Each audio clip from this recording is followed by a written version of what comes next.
Hello everyone, my name's Nick Langmead. I hope you're all doing well. I hope you're all keeping safe and staying indoors and looking after each other and all that.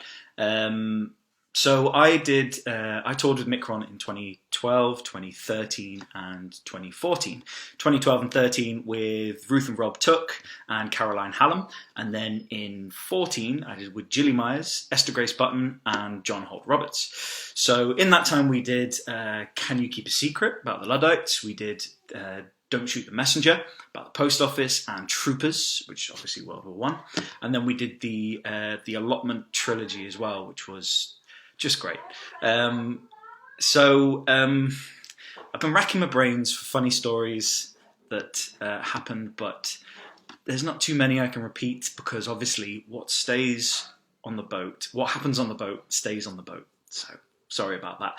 But I do have a couple of great memories that encapsulate the entire tour. So the first one is the Rowbarge I think it's near Thatcham, or somewhere like that, on the Kennet and Avon, which, by the way, is my favourite canal, absolutely 100%.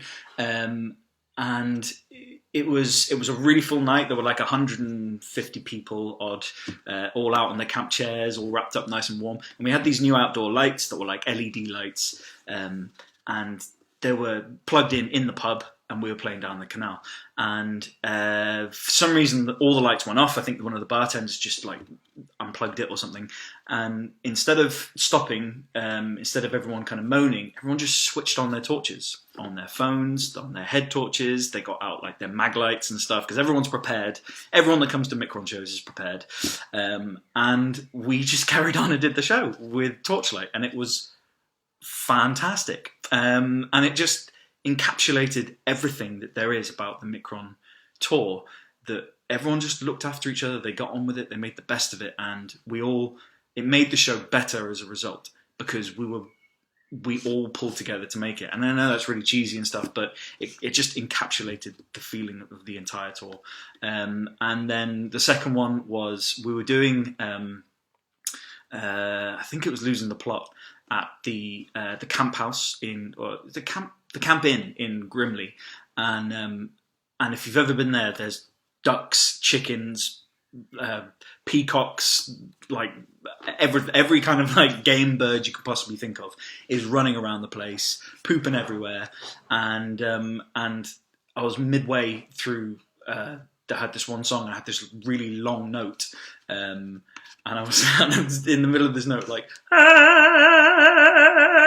and then all of the birds en masse just decided at that point that's when they were all going to have this massive shout off. So we had like, and we had like peacocks, and the geese were going mad, and the ducks were going crazy, and I couldn't hold it. I just had to stop, let them all finish. The audience loved it, and they became the star of the show, and it was fantastic. All the way through the tour, we had dogs coming onto the set. We even in one allotment, we had this lovely little old lady in a motorised scooter just went straight through the middle of our set, stopped halfway through, looked at us, and then just carried on. It was just all the way through, and it made every time something like that happened, it just made the show even better. So favourite venues, I guess. The Bounty, obviously on the Thames, brilliant, kind of pirate themed. You can't get there by car. It's fantastic. And then we have the Rising Sun at Berkhamsted on the lock side. That was just brilliant. So many. I love the Rowbarge. I don't know what it was about that. It just felt so safe and secure when we moored up there.